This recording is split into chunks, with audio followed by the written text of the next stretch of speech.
we came across one rule of success. We're in a really fucked up situation. I just tell you how I do it. We've lost all of these people. Authenticity right there, right? How do you build a great company culture? What is that? I cannot force you to have a certain value set. What are the top 3-5 key elements for being a great manager? Jesus, that's Insane. Yeah. as a direct leader, I recommend. Wow. And now it's getting interesting.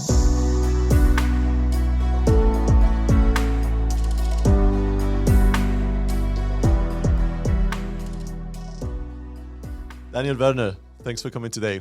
I'm super delighted. Thanks for inviting me. What is the average audience or the average person that is listening to this? What is the main takeaway that he or she is going to take today? Well, the main takeaway could be that you're leading a company or a team or a department or a community, and you're trying to understand why the guys love to come to work or for the respective idea. What brings them to smile?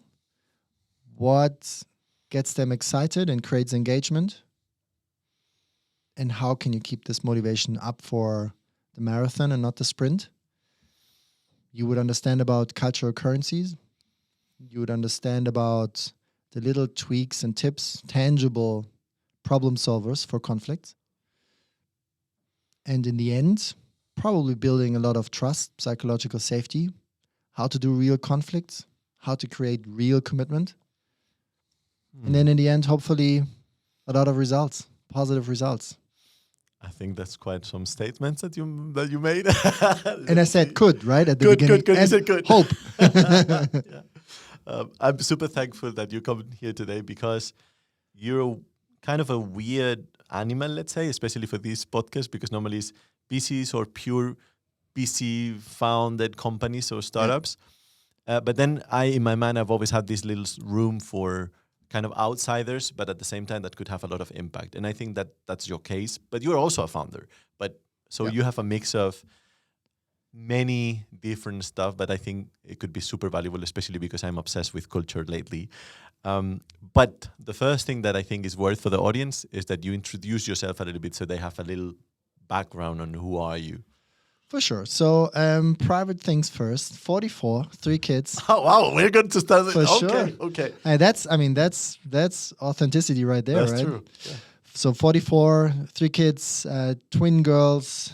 The twins were first or the second? No, the boy was first. It's 4.5. Twins are roughly 2. Okay. So there's chaos in my living room. Lots of toys. Probably some people can affiliate with that. My background is economics and business. So went to university, studied in the US, did a bit of that. And I started my career at BMW. So at that perspective, kind of like generic. I wouldn't say boring. Very German. Very German. It was fun. However, it kind of drew me very quickly into consulting. So I did a fair amount of years at strategy consulting. Mm-hmm. And then got headhunted away to Amazon in the early times, 2011. Took over my first leadership responsibilities with a small team of 6 or 7 people. It grew dramatically. And that's where I firstly came into touch with what does it mean to motivate people, how to keep it going. It was in the context of sales, running after goals, doing biz dev, creating new top line sales, stuff like this, which is hard. Everyone probably knows that. It's hard. Mm-hmm. And then also got into the world of startups because I happened to lead a large part of the, let's call it internal startup. It was Amazon Fresh at that time. So fresh groceries introduced to, in parallel, Germany, the UK, and Japan. And I was in a German team, leading the marketplace side of it. It was fun building a new team, doing everything from scratch again. Still remember early times being the first employee besides the boss on this project, sitting in the room, 6th floor, closed door. Nobody knew what we were doing or were allowed to know. And kind of building everything from scratch. So it really felt like a startup. It was obviously different financing situation, but it was tough. They really challenged us every week on the cost. So similar at that case, and that kind of got me going on an entrepreneurial skin, I would say. And from there on, I decided, well, after a couple of years, this is super interesting. I want to do it. And I built my own company, and the company still exists. I actually built 2 other companies which failed. So I'm a failure. That's good. That's good. It works. Yeah, it helps. It helps you grow. But Conufactur is still alive. We are sort of like an old business model. We're kind of a consultancy. We are in the space of growth, connected to that whole Amazon story. I do have a fair amount of idea of what does it take? What is the pain of growth? What is the benefits of growth? How does it work? How do you combine resources with efficiency, frugality, mixing all the good concepts? We're 100% self-funded. Didn't take any money yet. Who knows? Based in Munich. And we do projects in the space of how to help companies grow. And we basically concentrate on 2 things. One is strategy building, business models, future-proofness, all of that. And on the second one, how does the organization support that new idea? And also, what does the team need to bring the horsepower on the streets? What's the whole culture part about it? What's the whole engagement, trust, speed, performance? How do I get this done with people who are used to do something totally different? Maybe a change of mindset is needed, or a change of skills, or tool set, or rule set, or goals. And we're kind of in that space. And we've been successful. We're growing every year. Yeah. Last year, 30%. So it's okay. In year 7, we're still good on the track record, and it's fun. That's the best part about it. You said it at the beginning that you wanted to smile. That's good. How many years did you spend at Amazon? Just 5 years. 5 years. It's fun because in the previous episode we interview Richard Fisher from Worker Hero, and he stayed in Amazon similar 5, 6 years or something, and he was also a little bit obsessed with culture. So I think that Amazon, I'm starting to see a pattern in here with Amazon. I think they really seems to take care of this quite well. You mentioned 2 things, one more strategic and one more about culture, and that today we will focus more on the culture side. So let's just start with the very basic, and is how do you build a great company culture, and even what is that? So it really depends on what situations you're in, right? So it depends if you talk about a company that is already existing, or you're starting from scratch, or you're carving it out, or it's a different animal depending on the perspective. And let's say you build a new company, then mostly, these companies are highly infused by the founders' ideas, behaviors, purposes, and value set, right? So this is kind of forming some sort of pre-guidance on how they want to work, when they want to work, where they want to work, what the goal is, especially in the startup world. Is it an exit, or is it a long-lasting family tradition, 200 years company? Mostly you never know, but there's a different pattern to it. Some people have time in building companies, and some lack time because they want to get an exit in less than 5 years and make money, right? It's a different approach. And both, no judgment, both works well and has a total, let's say, existence, right? That's fine. So depending on the situation, a culture usually is built, as I said, infused by the founders, but then very early, if you get to a size of 5, even 5, 6, 7, or 12, 13, 14, it starts building, because you can't always give the impulse as a founder. You have different jobs, you're not there, you're not always in the office, and it creates a self-dynamic. And the dynamic is infused by either the value set written down, like a manifesto, or behaviors, something that is kind of explicitly put out there as that's how we want to work.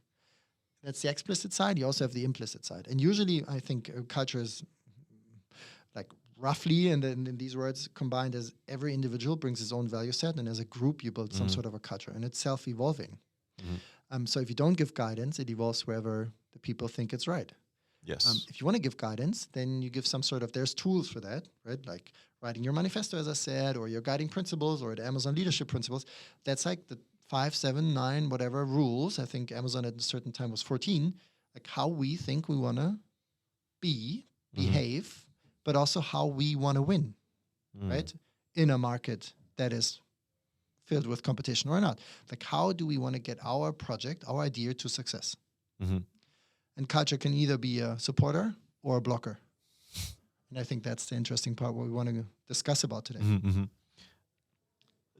I don't know if it makes sense because, as you pointed out, you have different stages of companies.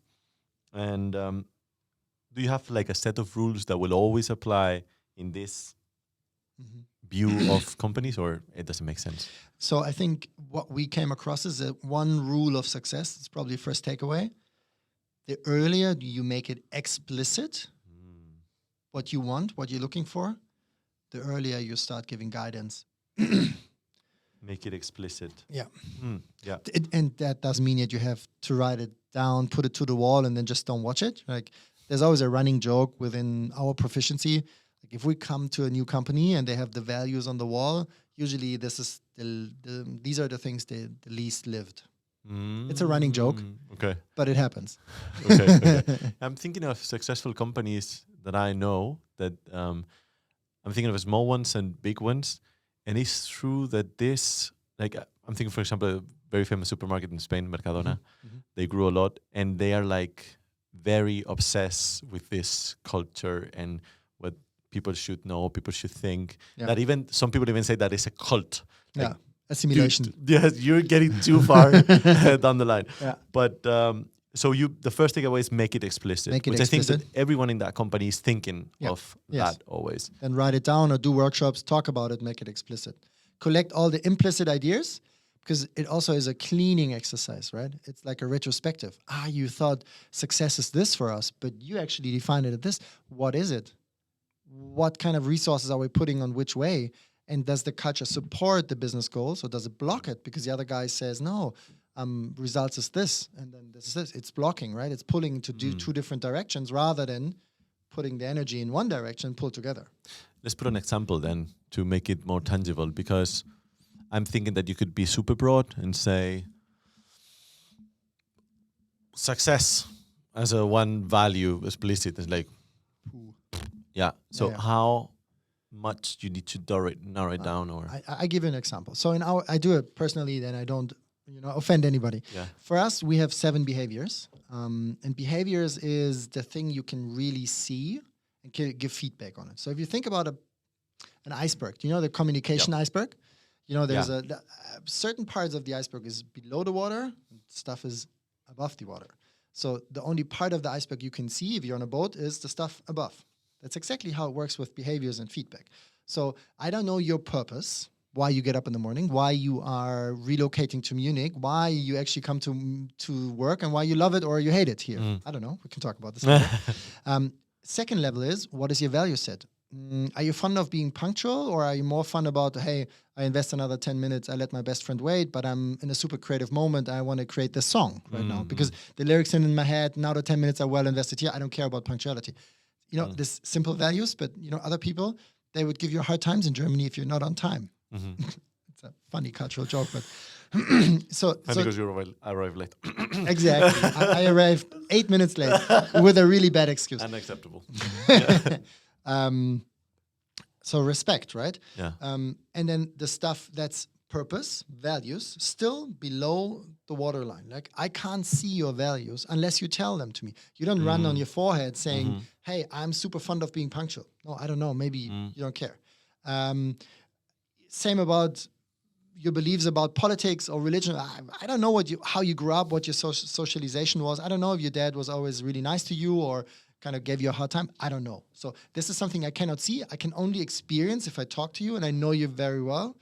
And then to make it even more complex at a certain stage, if you become a father, maybe your value set changed. So I stopped free skiing down crazy hills, which I love to do because I thought maybe it's not a good idea to leave 3 kids without a daddy. A simple security value set, but it's a really good example to get across that sometimes, if you think about professional life, maybe if you reach a certain age, you think about retirement. Maybe your value set changes in terms of, do I want to push the boldest ideas which can challenge the company and like big bets which you're betting the company on? Or he's saying, hey, I have 3 years to go. Play it safe, bro. Hold on the horses. Why do we have to challenge all our money on this one idea? It's a value set, like risk averse. Yeah, of course. It changes. And obviously startups are totally different than KMU and totally different in corporates. And in corporates, sometimes there's certain departments who think differently. And then you have different value sets. And then, it builds culture. Now, getting to the last point above the water is your behavior. I can see that you are on time every time we meet. Then I can assume that a value punctuality is important for you. Still, I don't know. I have to validate with you. I can see that you're super polite and that you never talk about people who are not in the room. Or I can watch you talk about people as soon as they leave the room and shit about them. Sorry for my French. And say bad words about them every time they leave the room. And that's behavior. Or let's say it would be, in our case, super hard to find an appointment for this podcast. You would be, okay, this guy, it's not easy to work with him, right? It's like super hard. He wants to go, like he said, he comes to the podcast, but then it's hard for him. Or you said, do you have this time? And I said, yeah. And I just pushed the other appointments. So you don't know, you don't care, but I care because I want to be easy to work with. Because easy to work with creates trust. Yeah, totally. So now you can decide on every day how you behave. And that's what you see, and you can give feedback on it. So if you yell at somebody, I can give you feedback in situation XYZ. Hey, Gonzalo, sorry, your communication got really loud in communicating with Peter, fictional name, with just to make sure nobody's offended, with Peter, because seriously, I mean, it's not the way of communication we're actually living here. And then you're creating culture because you say, hey, I give you a feedback on your behavior. And you cannot say, I did not yell, because I can say, Tuesday, 4 p.m. in this room, in this building, you yelled at Marianne. I was there. So it's super clear, super visual feedback that you saw, like observations, not feedback, observations. I can give you a very concrete feedback, and I can tell you, this is not according to our explicit ways of working. And then it's fun, because then you create some sort of guardrails for your company. And you can say, we don't yell at each other. Maybe we have been too far and too fast, maybe. Okay. Because...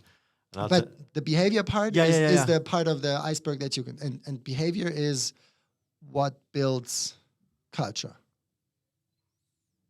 Because you can act on behavior. Yes. Yeah. And I cannot force you to have a different purpose. I cannot force you to have a certain value set.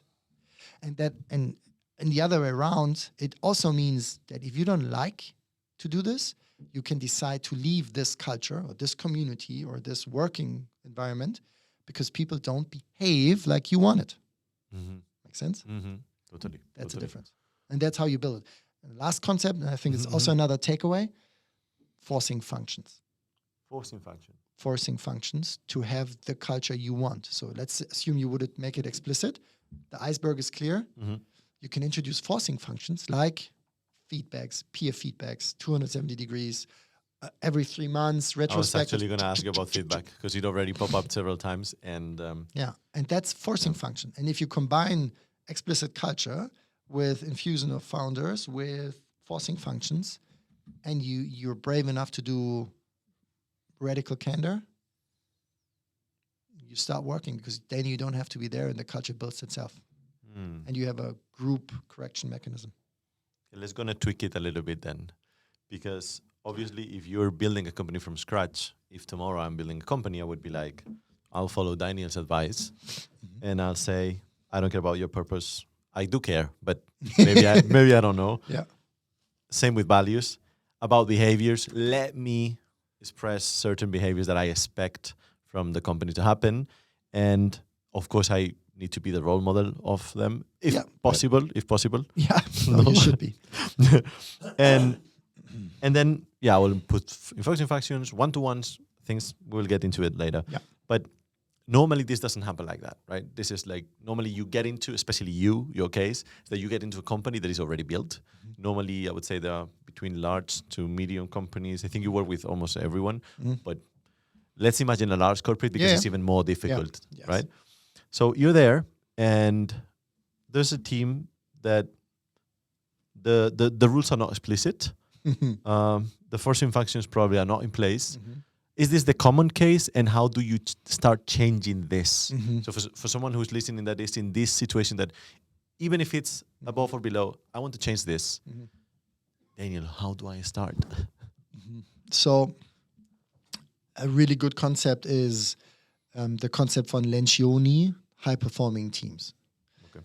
So now you don't necessarily have to start with a high-performing team, because usually, depending on the maturity of your team and depending on how much you invest into leadership, it might be, let's stick to soccer that everyone can relate to, it might be a second Bundesliga team.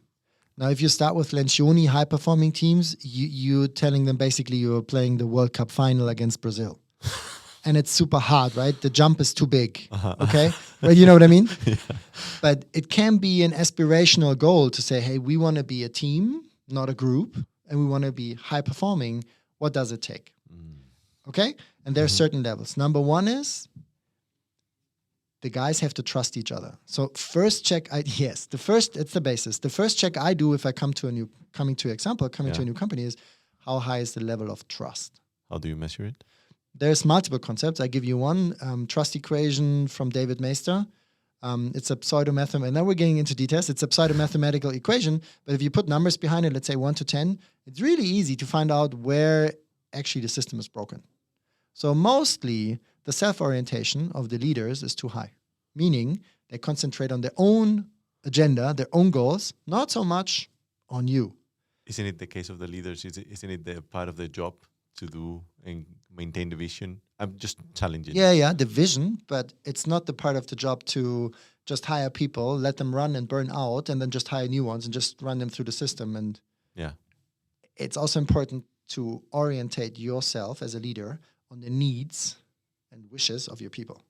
And needs doesn't mean like I want to have horse riding lessons every Sunday. You can exaggerate, but it's rather, what do you need to do your job properly? Yeah. What kind of communication do you want? What kind of feedback do you want? Feedback loops. How much resources do you need? Is this the right computer to cut your podcast series, or do you need a faster one? So this can be anything. Okay.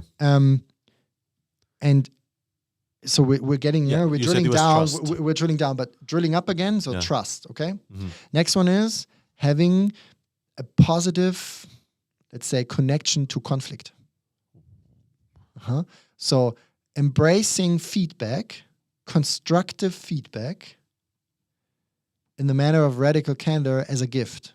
So, for example, if I come to a team and I give a feedback, like I do an observation, and I'm saying, you know what, guys, I paint out the 5 elephants I've recognized, and in the end of the session, like, I'm a free radical in such a team. They can hire me or they can fire me. I say, you know what I have observed in this 2-hour workshop is 1, 2, 3, 4, 5. If I get the feedback, hey, Daniel, thank you, really good feedback, I'm going to think about it. I would say it's a fairly good attitude towards conflict and a fairly good attitude to straightness and challenging and embracing the concept of I'm not perfect, I can still improve, I can grow, and I need feedback. I need resonance for it, okay?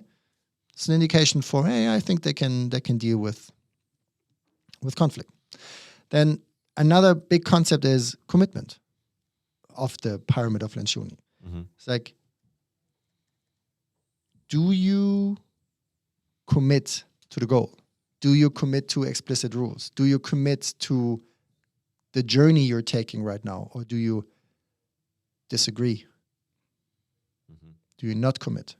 Is there enough room for disagreement and then commitment? So there's this old saying from Amazon, have backbone, disagree, and commit. I left out the backbone.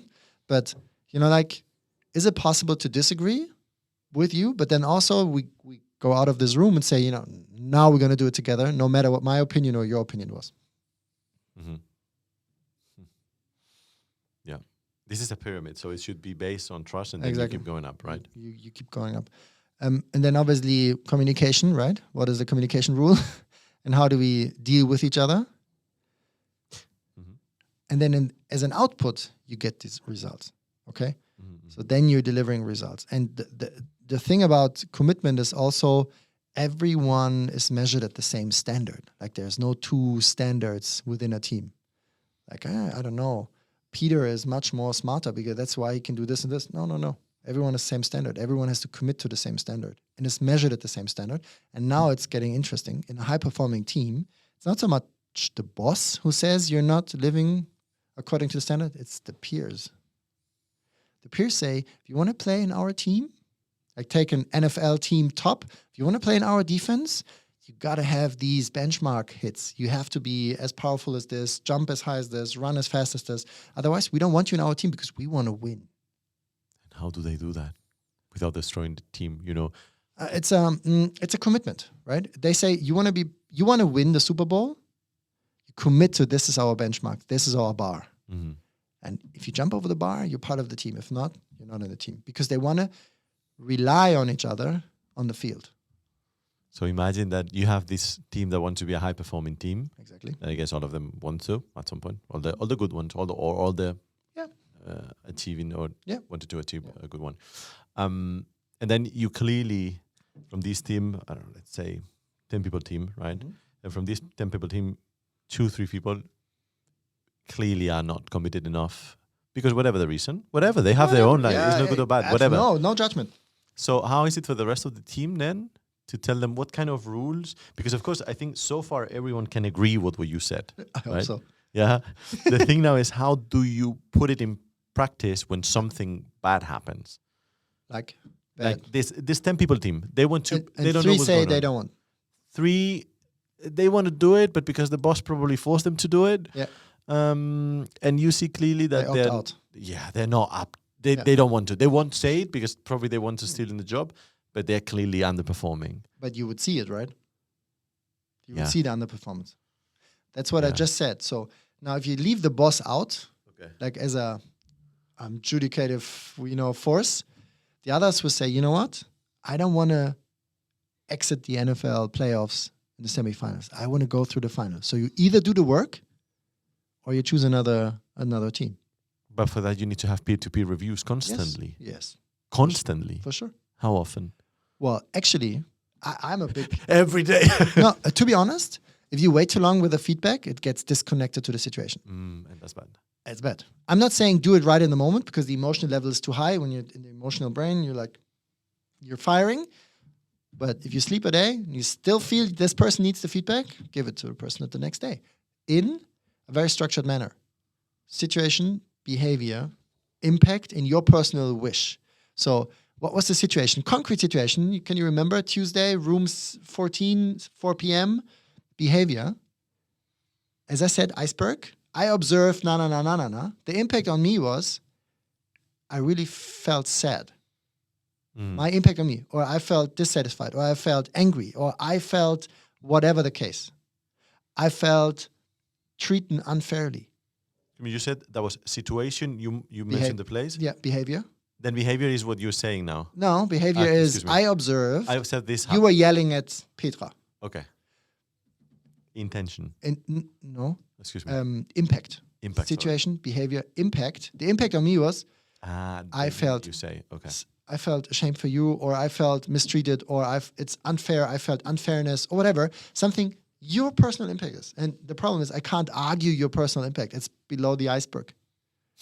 I don't know when you feel sad or disappointed. And you're not responsible either. That's now we're really opening a new door. Let's close that door. But yes, everyone is is owning his own stuff, for sure. Okay. And then you, like me, I would give you, hey, you know what? Can you remember yesterday at the tower, 4 p.m., this and this meeting with this person? I observed you saying this and this and this. I actually felt sad, disappointed, because I think the performance I did was exactly this, and you just stole my performance. You stole my credits. Wish would be, next time, don't steal credits from other people. Yes? Yes. But you know what? This person, if it's peer, they can decide on their side what they're going to do with it. But obviously, you were brave enough to say it. Now, the thing is, it's not about getting in an aggressive mode. It's getting into the radical candor mode, which is positive intention. Because now, and that's really important for all the listeners, if this person doesn't give you feedback, what does that mean? You will develop some bad feelings about you probably. That's one. But secondly, he doesn't feel either safe to give you that feedback, psychological safety. Of course, before even, yeah. So NFL team, they want to go to the final. If I don't feel safe to give you that feedback, we will not make it to the final just because I'm afraid to give you a feedback. How much impact do we have on the team? It's crazy. But honestly, to be fair, to challenge this, normally people is afraid to give this kind of feedback. Yes. It's hard. I know it's hard. And now listen to this. And it's a great book from Kim Scott, Radical Candor. It's not my concept, right? So get the book. It's amazing. I don't want to take credit from anybody else. She's amazing. And it's the fact that you don't have the psychological safety. So trust, coming back to Lynch is not there. Conflict behavior is not there because the other is not you. What would happen if they're used to getting feedback from each other every week after a training session from NFL? It would be normal, right? You would start working on the stuff. Hey, you can run more diagonal at this. You can be faster at this. You know what's going to happen at an NBA draft? Jesus, they give straight feedback. If you don't make it, you don't make it. Yeah, of course. Now, I'm not proposing for professional life this has to happen because not everyone, chooses to be there. No. Lots of stories.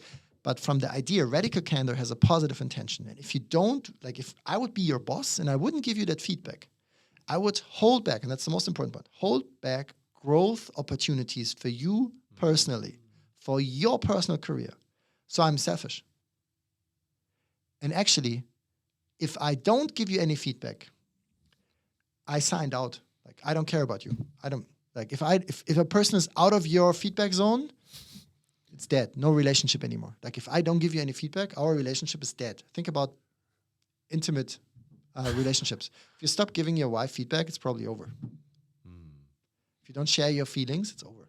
If you don't communicate. What I've seen with my friends, some of my friends, they will come to me and they will complain about someone at work, and maybe they would have a good relationship with that person, but still they would be like, sometimes I push them, right? So they will be like, dude, and this and this happened, and I talk to them. How am I going to tell them that they stole my credits? I cannot tell them. They would be pissed. I cannot tell them that. It would be a chaos in the team. Yeah. So explicit rule. Implicitly, the group accepts that we don't give open feedback to each other. Very simple. This is most common cases, no? Or am I? Okay. Yeah, no. Not so much in startups and growing companies. At Amazon, straight feedback. Radical feedback all the time. In your face. It doesn't matter the country. Obviously, if you're a smart leader, I don't want to see it as there's not an excuse for being rude. Then you're aggressive. Radical candor has two axes. Non-challenging, challenging. You really are respect and like the person, and it's important for you, the person, not important. Let's think about the lower part. It's not important. You can either aggressively challenge the person all the time. This is neurotic yelling at you, or ignore you. Both cases, you don't like it. So if you decide to tell the person, no, the person is important for me enough to give her feedback, you can be on the left side, not challenging the person. Then it's the dead in harmony, because you die in harmony. It's no, Gonzalo's, oh, great. This guy's not doing what I want. You know what I mean? Or you're trying to be as nice as possible, but give him a structured feedback saying, you know what? A, do you want feedback, Gonzalo? You can decide. It's no, I don't want feedback. Okay, cool. No feedback, good. Your choice, right? Not to grow. But if you say, no, Daniel, give it to me. I want the feedback. You can still do it in a nice way with a clear example, in a nice tone. You can be straight to the fact, nice to the person, tough and nice. Yeah. That's possible. And people appreciate it. Once they get over to the point of, that's real criticism. Yes. It's constructive feedback. Yes. Yeah. But as I said at the beginning, now we're doing full circle. Yeah. If you consider it as a gift, man, you can grow. Yeah, I agree. Every day. I agree. If you're that person that can accept feedback, Jesus, that's insane. Yeah. In 10 years, And how often then again? So you said in the minute, or you have to sleep over it, and maybe just take a day. That's just the emotional to take the emotions out of the game. Yeah, right? I agree. And then if you the next day still feel it's valid to give that person the feedback, sit down with them and ask him, can I give you feedback? Do you want feedback from me? The person says, yes, I want feedback. That's okay. or in a scheduled session, right? Like, I don't know, peer feedbacks or 360-degree feedbacks or yearly performance review or half-yearly performance reviews or instant feedbacks, both ways. At Amazon, there was a tool, it's called instant feedback. You could just give an instant feedback. Boom. Everyone can see it. No, ends at the person. Ah. And I think, I'm not 100% sure on this one. I'm like, it's a long time ago, but I think you can choose if the manager can see it or not. I'm not 100% sure. Okay. So you, it would be good in a company that is stuck to try to implement a constant feedback behavior. In a company where you're stuck, it really depends on the level of psychological safety. So if people feel safe to come to work, so funny, we're jumping a little bit, but I just read a sign. It says, do you know how you can measure if people feel safe at your company? Think about their feeling on a Sunday evening. It's a really good one, right? It's a really good one. Yeah. It's like, how do you feel on a Sunday evening coming to work the next day? That's a really good one. Isn't that the case? Yeah, totally. If you're like, yeah, I want to go back. It's awesome. Very few would be there. But some of them would be there. Yeah, some of them. Yeah. I like that one. Awkward pausing, but that's the point. And it's about psychological safety. Is it okay to give feedback? Like how does a leader react if he gets feedback from peers, from people who work for him? How does he deal with it? Does he even give them the chance to give feedback in a way that they don't feel any fear of being stabbed from behind? That's psychological safety. Yeah, of course. It's like, and it's important to understand. Trust is between you and me. It's like personal, one-on-one. Psychological safety is one to the group. Like, do I feel safe in a meeting to say my thoughts, which I haven't molded and thought over 15 days, put it into a paper and put it out there to the CEO, and like, is everything blank and polished? Or is it just like, hey, why don't we do this and this? Not thinking about it, just putting it out there. The second thing is when you feel psychologically safe, because it could be BS. Yeah. But if the you can BS... say bullshit in this episode, in this podcast. You can say whatever you want. So if it's bullshit and people say, well, that was bullshit, or say, hey, good idea, I think it might not work because of na, but really cool that you put it out there. Second one works. It encourages the people to do more of this. Of course. Creative stuff. Of course. Comes out of free thinking. Fearless organizations. I do pause this because there's a lot of stuff that I need to process while you talk. I'm still lacking a bit how to implement it in the day-to-day, because I guess some of this work would take years, especially the company. Maybe I'm stuck with a large corporate case because I think it's the most challenging one. Yes. Right?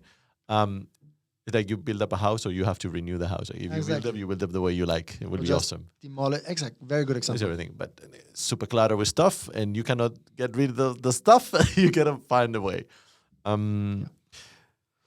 What would be the first measure then that you will implement in a company that is stuck? Define stuck for me. Okay. Economically, or actually, let's put it the other way around. Give me an example that you've worked with. Of course, you don't need to say the name of the company. Even we would be very welcome to get it. But a company that you've worked with that you realized, dude, I have a lot of work there, and just describe a little bit the context and what were the actions that they took or you took with them to solve it. I take a positive example. Okay, so we have a banking corporation. Multiple banking clients, so no connection to anything. Banking corporations, and they make a lot of money. And they actually feel comfortable. But the board of leaders, board of executive directors, figured out if we're going to continue this way, we're going to be disrupted. Really brave decision. And they said, you know what? One of the pillars, there are multiple pillars, strategy, but the one we're concentrating on is culture. Why are we lacking? Well, because a bank in general deals with money, and money needs to be invested as risk averse as possible because you don't want to lose it. So you know where I'm going to. Yeah. What do you think how the people will be in such a banking corporation? Risk averse. They try to keep the credit risk low at any cost. How hard do you think it is to be in an innovation department in such a banking context? Pretty tough. But what would be an innovation department, like you guys, need to move a banking corporation? Hell of a lot. And one of the pillars, and there's multiple pillars, we talk about, it's another concept you guys can take away if you want. It's called the five sets of success. Set spelled S-E-T, so like a tennis set, okay? Imagine it as 5 bubbles, and it's actually really cool to look at it. And that's what we do really as a first measure. We sit with the board of directors and we ask them on 5 dimensions, how do you rate your own organization? 1 to 10. First one is goal set, okay? The goal set means how do people understand your goals? How are they incentivized? What structures do you have? How do you monitor them? How do you in general deal with the philosophy of goals? And are they the right ones to fulfill your aspirations of not being disrupted? Second dimension, mindset. Like, what's the mindset of the people today? How do they, act, react? How do they cope with change? What's the whole thing about it? And how would you rate them in comparison to what your aspiration level is? Where do you want to go to not be disrupted as a bank? Third one is rule set. What kind of rules, implicit or explicit, we talked about it, are in place that will help and support people keeping them on the same goal, trying to be frugal with and efficient with their resources, time, money, people, processes, whatever. Right? This will narrow it down to number of meetings, duration of meetings. Totally. As one dimension. So rule set. And then obviously skill set. What is the current level of skill in your organization, in the different departments? And what do you think is needed for the aspiration level? Right? And in what part? Maybe we don't need more logical and analytical thinking or whatever, math, but we need more emotional. I don't know. It's just an assumption in banking, right? Talking about assumptions. And so we have mindset, we have goal set, we have rule set, we have skill set, and the last one is tool set. So what kind of tools are in place? And tools is not only software. It's also processes, it's rule of thoughts, it's like approaches, can even be Barbara Minto's pyramid principle, or we write papers instead of presentations, right? So tools doesn't necessarily, like if Amazon writes the 6 pages pre-reads memos versus PowerPoint. I don't know how you deal with it, but I want to understand what are the tools, and do these tools bring you to the next level? Because the saying, the stuff that brought me to this level might not bring you to the next level in all dimensions. And then I sit with the CEO, for example, and go through it and let them rank. And then also say, on what dimensions do I need you to move to hit the aspiration level? And then sometimes skill level is cool. We don't have to do anything on upskilling or, get new people or whatever. It's rather mindset, or the other way around. Or there's no tools and no rules, so people don't know how to walk, and you're not streamlining the energy of change. And that's a really cool tool to analyze. And that's what we always do as a first measure. And then decide, like first phase of analysis, decide where do we invest. And then, depending on which bubble we dive into, multiple tools, multiple sets, multiple methods also. It can be anything. It can be from a leadership journey training over the next 12 months to individual coachings for key players. It can be introducing of new rule of thoughts. It can be introducing memos. It can be anything, but it's mostly some sort of change. Like change things that we've done so far that way, want to move it a little bit to that way, all with the aspirational goal to move the needle in the direction of where you want to go. Fairly simple. There's no way that the company do this on their own. They need someone from the outside. No? I don't know. I think sometimes there are really cool concepts like a different set of coaches or organizational development departments. HR, especially in this banking, is really strong. They had a good idea. They had internal coaches. So not necessarily. The problem where it lacks is you don't have this effect of a free radical. So if my team or I come into a company and we talk to the CEO, we don't have any connections. Like, it's not my brother, it's not. And they pay us to be completely honest. Not negatively, aggressively straight, but honest. And it's tough because, obviously you get paid for this, or it's a little bit of But we understood, for example, for the Conufactur, that we grew always with the customers where we were the straightest to. Mm-hmm. Very interesting, because they built a level of trust and honesty without any intention from my side. Very low self-orientation on my side. I want to make them help, or I want to help them to make their move, to move the barrier. Mm-hmm. And if that comes across with a certain level of authenticity, then you become a trusted advisor. You know, then you're trustworthy. And there's multiple customers. We have one in Frankfurt. They hire me because I tell them if I cannot do something. Like if they ask me, can you do this? And I say, no, I cannot. There's better experts. I'm organizing you the best expert on this topic. They're like celebrating it. They're like, you're one of the few consultants who wouldn't take that job. Now, I think they tested me a couple of times in the past. And I always said, no, we're not good at this. I think it's the wrong address. I organize you someone. That's good. It's honest. I want to keep that relationship, the trust equation I was talking about, as high as possible. So that means that they want to work with us. That means that I can move the needle the most, and that's my purpose. I want to do cool projects where we can help people change stuff. That's awesome. It's fun. It's really fun. It's analytical. It's a lot of drive. I do have a lot of energy. I think you figured out, because I talk a lot and that's what excites my team. That's what excites me, and this is really cool.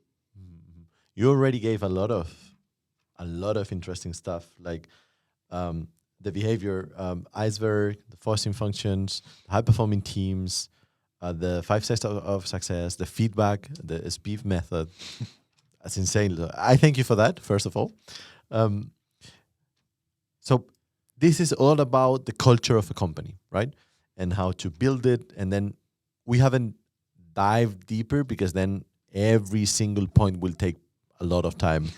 But I think it could be useful to just get a little bit into the management section, right? Because either if you're a manager, or you want to become a manager, or you're a director or whatever, you're probably, that's my feeling, people is a little bit afraid when they're in the managerial positions. They're also afraid below, but also they're afraid always. Fear is a big thing. Fear is a big thing. No, but what I mean is that being a manager, being a leader or whatever is a very difficult endeavor.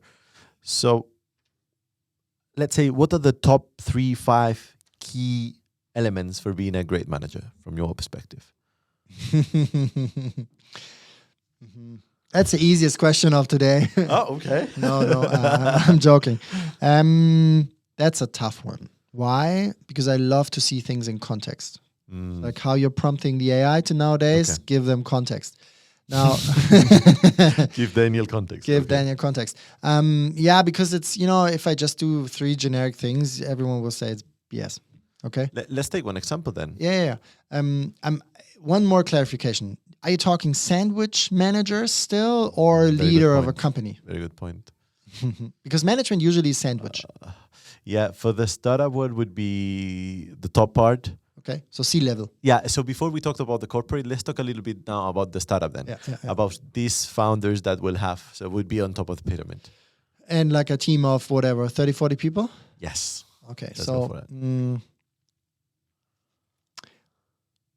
first of all, be as reliable as possible. Walk the talk. You kill trust the fastest, if you really want to put it that way, by not walking the talk. So if you say you're going to do a workation, do a workation. If you promote people, promote people. Right? Secondly, be as authentic as it feels comfortable for you. So I'm giving you an example. If you feel comfortable saying, hey, we're expecting twins, and it's actually a complicated pregnancy, I don't know how that's going to work out. It's the case for myself. I'm fully honest. I don't know what's going to happen. Bear with me if I'm distracted sometimes, or if I can't perform as you've experienced it the years before. There might be disturbances which I, in that moment, cannot manage. So give me some slack. You know that I will stop you here just to emphasize this point, because it's difficult for me to emphasize for the people that is listening how important this is, because funny enough, I will refer to Richard again, who was here last week. They went, to put a specific example with names, finally, Worker Hero, they were through a moment in time where they lost like 60-70% of the total income in the company. They were skyrocketing the first 1 year, 2 years.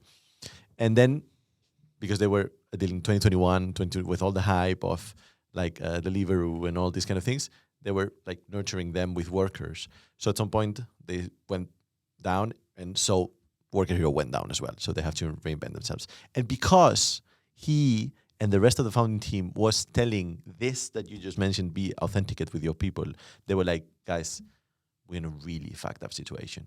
We've lost all of these people, all of these customers. We don't know how we're going to change the business. We will try, but it's clear that we cannot do this anymore. We will need to change probably to a platform model with X, Y, Z, whatever. It doesn't make sense. It doesn't matter now. You can go to the episode to watch it. But let's do it. Like 100% of the employees remained in the company. Mm-hmm. While if you think you're smarter than anyone else, you would be like, guys, we're having a little, difficult time, but no worries, everything is solved on our end. We will take care of it. No, it will work.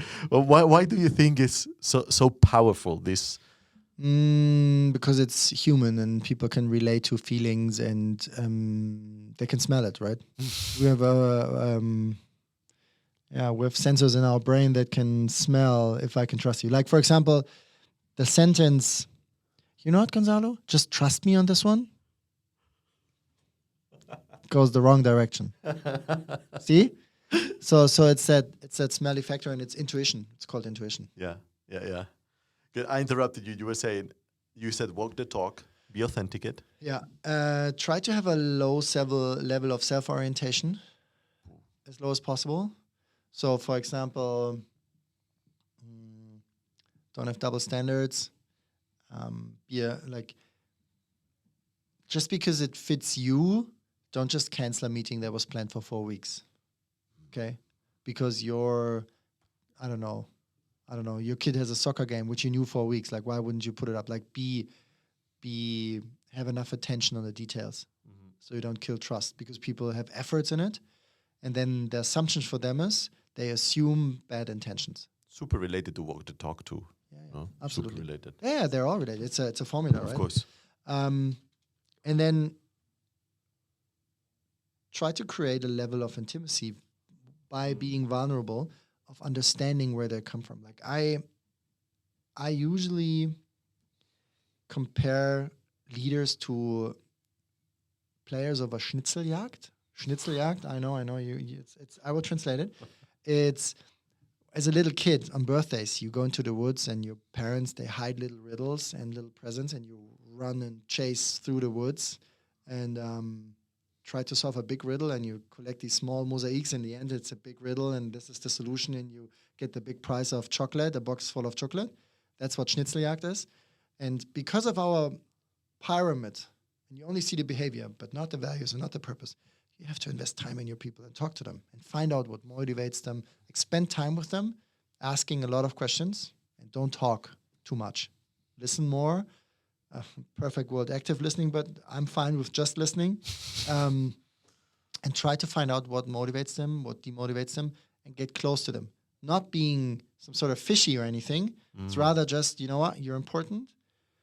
I want to understand what drives you.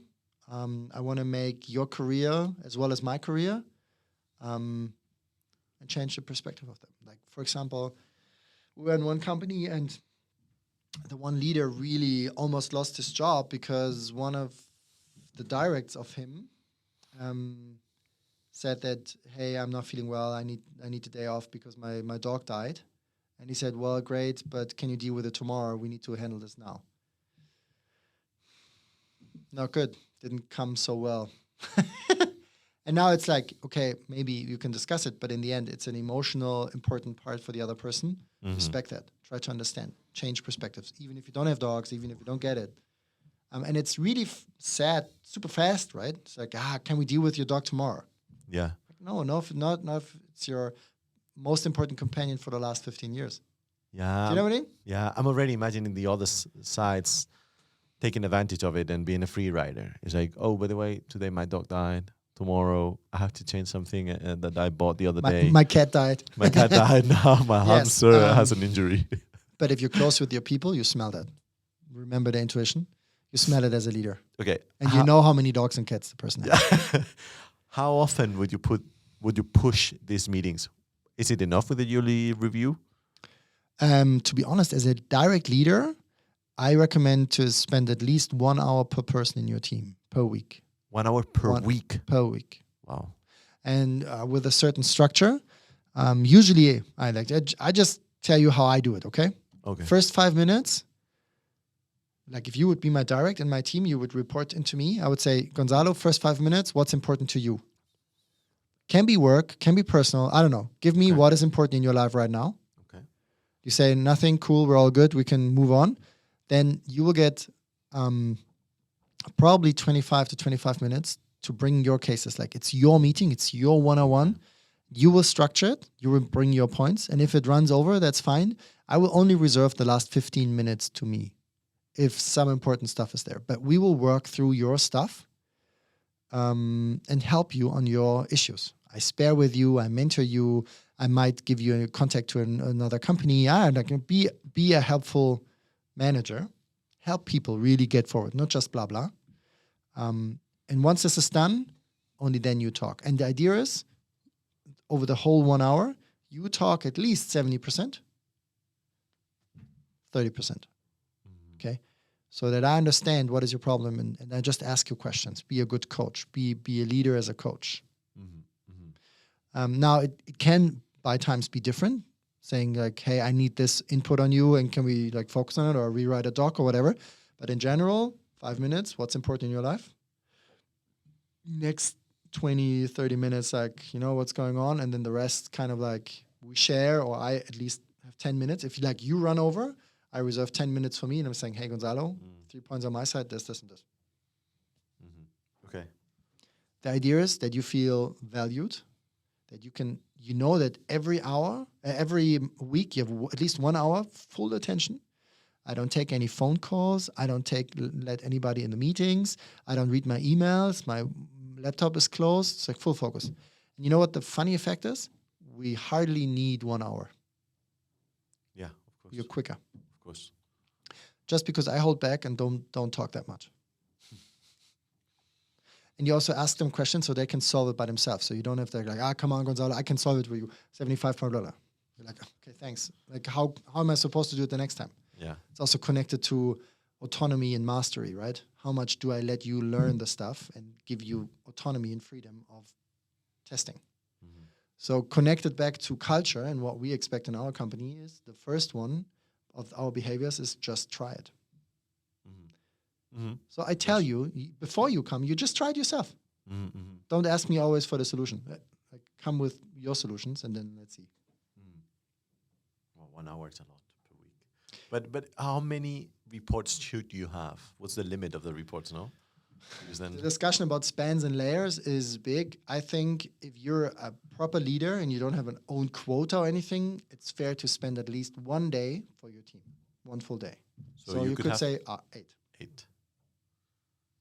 Nice. Now, obviously, sometimes I switched back to 45 minutes because there were too many people, right?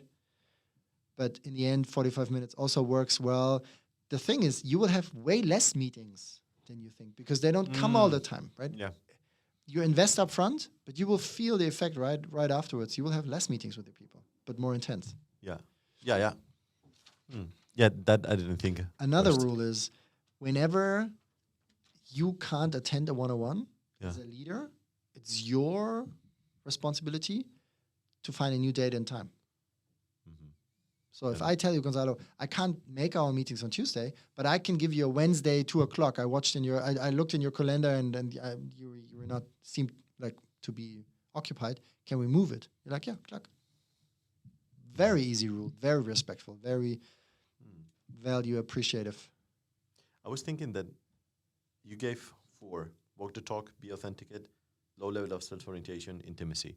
That they are, and this intimacy drills down into this meeting that we said 1 hour per week. We were discussing about the like top 3 to 5 key takeaways for a manager in a startup. But I was thinking, there's no difference between the manager sandwich, no? It would be the same thing. Yes. Exactly. When A manager or leader, the only thing is that you still have gods above you. So sometimes you have to fulfill their needs or their ideas. So sometimes you cannot decide as you would wish for. So thinking about budget. If you're a startup and you collect 1 million, more or less you have a plan, the investors signed up for it, and like if you don't go left or right too much, you can like move funds in between as long as you're successful, right? That's the whole deal. yeah. That's the deal. But and that's your job, right? They give you money to do your job. In a large corporate, you get a budget, but then 6 months down the line, the corporate loses a big contract and you get your budget cut by 50%. You're like, okay, I can't stop it. We have to stop working here because we can't pay our Google ads anymore. And it's like direct impact, but not sort of like born in your world, but born in the other world. So you have to serve the gods from the other world. Different. I like the metaphor.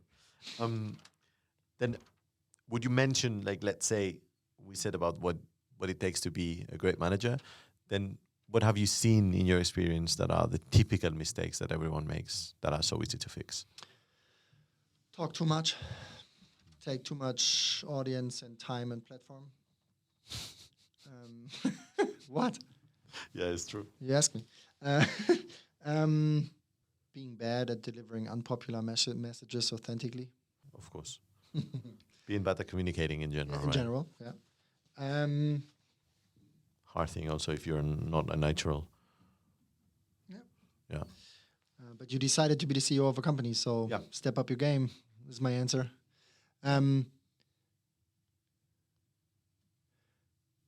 Finding excuses that it's somebody else's responsibility or ownership. Like, don't accept ownership and responsibility that comes with it. So related with personal life, by the way. Always. It is personal life, just with a different color. Yeah. Over-promise, under-deliver. kills trust instantly. Yeah, totally. And being too self-oriented. Like, I want to be the CEO of a unicorn. I don't care what you do. Happens. Yeah, of course. I've seen it happen. Real life citation. Got it. Yeah, I've seen some CEOs performing like that normally. Like, no, you all have no idea. I'm the one who knows, and you will do whatever I say. Yeah, and we push them into this direction too, right? Yeah. Awesome. Then I want to do a little bit, like, let's say, advice to startup. So when you're building your company, we've talked about some key methods. They are in the good side because they can build it from scratch. And they are growing. They're like 4 people and suddenly they're 40 and suddenly they're 100. When is the right moment to hire a chief of staff? Is that the one who should deliver the culture? I know the culture should be lived by everyone, but... it's pushed to the chief of staff. Because he just or she does just everything that nobody else wants. That's the definition of a chief of staff, right? To be honest, I think culture is C-level job. And for sure, all the exercises and everything that needs to be organized, and event days and whatever you do, like team days, summer party, etc. But this is not culture, and this is the only thing that the chief of staff actually can do as a person. Like, he can't run around and be the culture guy or the protector of the culture code. It's either all or nobody, because everyone is responsible for the culture. It's not just one person. And the more the C-level plays a role model in it, the easier it trickles down. But then do you think it then is necessary at all to have a chief of staff, or not really? Depends on the size. I've seen chief of staff, especially technical chief of staffs, to be super helpful in solving conflicts between product and tech, for example. But that's a totally different discussion. And I think the job has a right of existency. Just the fit has to be thought of well and what the goal is of this person. Because obviously in a management board, keeping all the action items, bringing them up again, not letting go on presentations or decisions to be taken, not being a caretaker of that decisions are really made and executed. I think it's a great idea. Just hanging around the shield of culture, I think, is a little bit too small and actually super hard for the person. Yeah, that definitely 100%. Yeah, I've just seen that every single company takes a different approach on this. That's why I cannot find any golden rule about it. No, and sometimes they just call it chief of staff, but it's actually a right hand or. That's it. That's the typical case, exactly. And then there's a person who's super. He's almost COO kind of, or COO B2 kind of. Exactly. Yeah, so we cannot come up to an answer to this one, actually. Fortunately not. I forgot that I've just seen one that I didn't mention in the previous blog related to management, but I guess we tackled it before, but I just wanted to put it out just in case there's something else that you want to say. What to do when a manager doesn't get along with one of the employees and vice versa, or vice versa, because that happens sometimes. Of course. I guess the same principles that we said applied, but is there an extra framework on top? No. Short answer. Conflicts. It's a conflict management, yeah. And it's the question of the ability of the manager as well as the employee to self-reflect. So if there's a conflict and they're super self-reflected, then probably the assumption is not far off that there's a broken system, like some sort, they're like conflict of goals or conflict of targets or conflict of budget, for example, I had the case that an employee has to deliver a certain project. There's just no budget, and the boss just said, no, you just deliver it, just get it done. And it's physically not possible. And the guy had a lot of backbone. They just clashed. There's a conflict of targets. Well, obviously, then this is not because they don't like each other, but it's rather like, no, I don't accept the goal because it's BS. Yeah. And then it's rather good to get the conflict up on the surface, solve it, and then they're all cool with each other. Then there's there's so many different ways of conflicts and level of conflicts. I mean, Glasl has a pretty good theory of conflict levels. Glasl, yeah. Okay.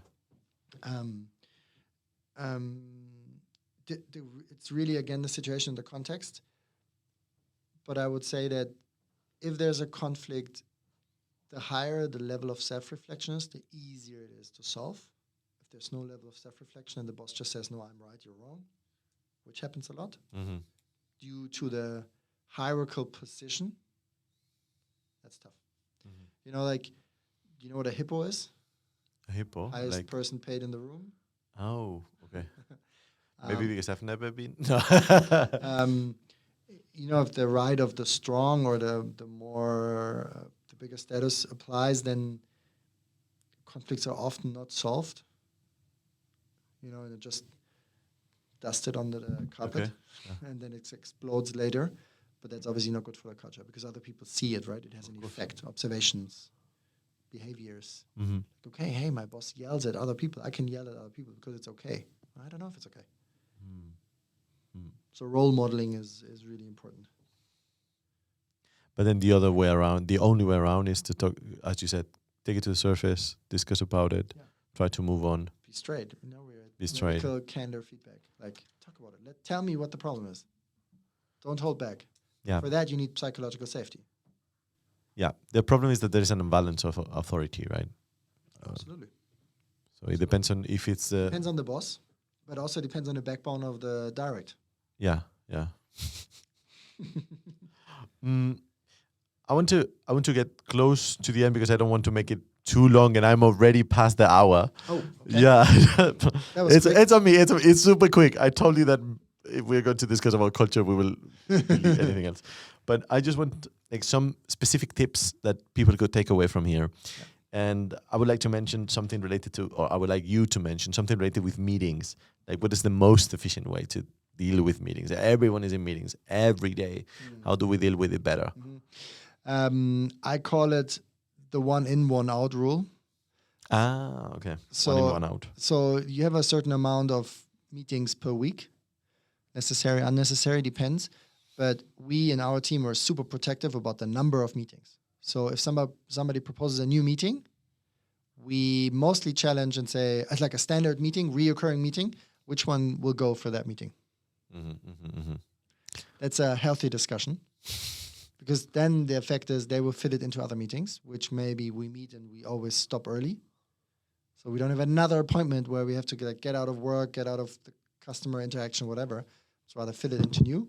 That's number one in, one out. Secondly, I love the transcription tools that are out there by now, like Bliro or Jamie, or you name a few.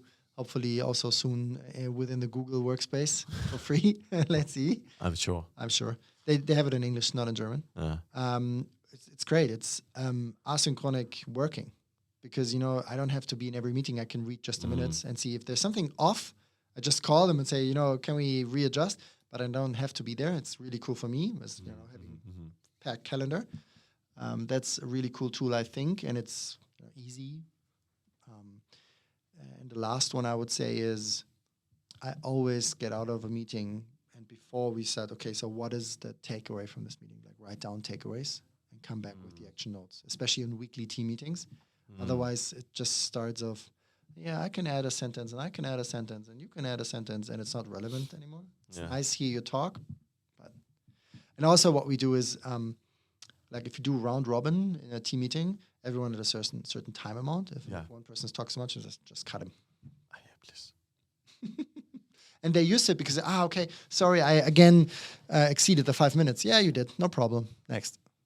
No. I mean, and it's not unfair. It's nice. It's in a nice way. It's in a softly, positively correcting way. It's like, do it 5 minutes, next. Yeah. Or she. Yeah, of course. Yeah. Is there anything that I haven't asked you yet that you want to mention? No. So you didn't ask me how long are cultural transformation projects usually. That's a question. That's a good one. You want the answer?